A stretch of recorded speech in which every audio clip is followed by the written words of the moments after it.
Now you're ready. So Bruce Allen Clark continues his saga at the U.S. Department of Education. From the time I came over to education in 1980 until I retired in 1996, I resolved some of the most complex, politically charged audits that I ever imagined I would ever see. And I had my talent was convincing these audited institutions they owed the money, and um, like I wasn't out to bankrupt them. I was out. The money needed to come back to our appropriation account so it would be available for other grants to other places that might even deserve to be given grant awards. I had one case where a State Department of Education had been charging for fringe benefits and other items at a rate 10.5 times, or no, 9.5 times what it was charging other federal programs from other agencies. And when I dug into that, the first response from the state agency was, well, the money's been spent. We can't very well give it back. Oh, yeah? I thought to myself. So I, I got on the line with with the regional inspector general in the region where that state was located. And I basically said you were doing one estimate on top of one estimate on top of another estimate. We don't live in a world of quicksand. We're going to have to come out and work together to rewrite or write a clarification report of exactly what you meant. So when I come in the door of this man's office area,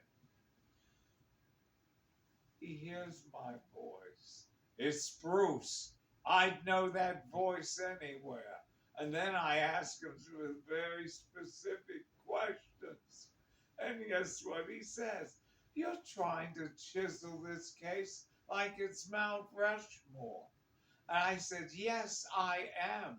Because if I cannot chisel it, I can assure you it's not going to hold up if the state agency appeals before the Grand Appeals Board. So we did exactly what we came to do. I wrote the final letter. Oh my heavens, had to pay back a lot of money.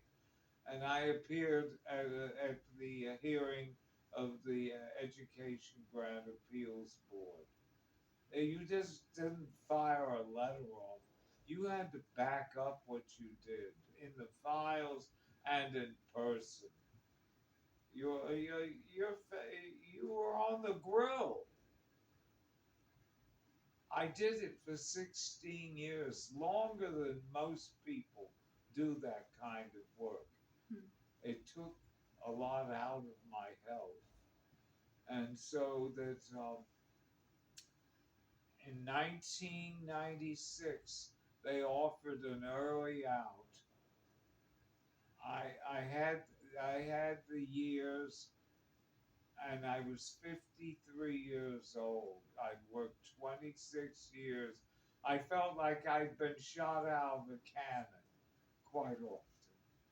And I decided, with my wife supporting me on the decision, that this old dog would retire. I never regretted that.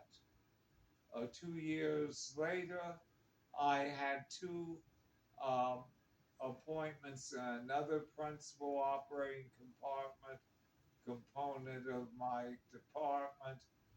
But again, I was their institutional memory.